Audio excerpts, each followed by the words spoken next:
kabajamtoota daawwattoota calloo showgaa arragaaflee addaa qabannee isiniif dhiyaannee jirra. Arragaaflee addaa taqabanne keessaa inni tokkoffaan maal seeta? Intala takkaa fi mucaa tokko karaa wal afaan dhufee yoggaa wal afaan dhufan intaltitu mucaa kana maal jettee ni beektaa?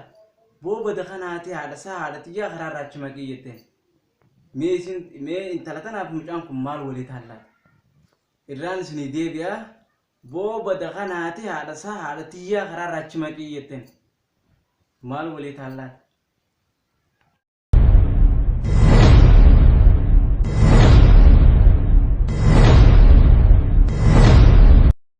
Deebiin keessan haadhaa fi ilmoodha jettan sirriidha. Yemmas gaafiin teenya tan lamadaa waan gaafiin isii jabduu tan deebiin isii xiqqooti. Waan rabbiin hin qabne tan ilmi namaa qabu.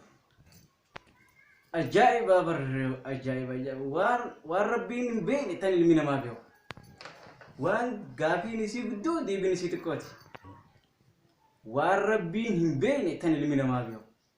Waan rabbiin hin qabne tan ilmi namaa qabu.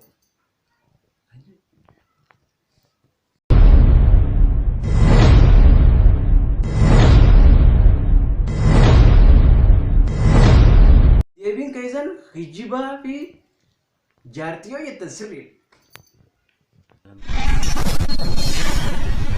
Ammas gara qophiitti aanutti hoggaan si dabarsu gara gaafiitti aantutti waan ati si liqimsitu tan isiinis si liqimsitu. Maali jettee yaadda?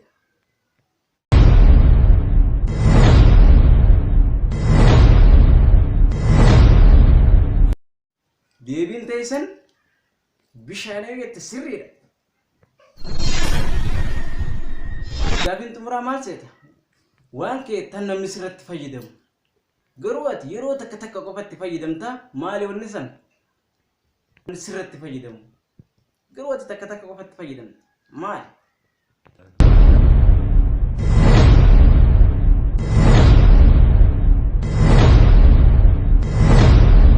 Deebiin teessan maqaa yoo jettan sirriidha. Maaliif ati takka qofa gizaa namni sin beekne si gaafate ittiin himtaa irra guddaa namaatu itti fayyadama jechuudha. Egaa kabajamtoota daawwattoota hordoftoota calloo showgaa qophiin har'aaf qabannee dhiyaannee asumarratti qophii wal hafaa wajjin turtii gaarii isin jechaa horaa bulaa deemna galatooma.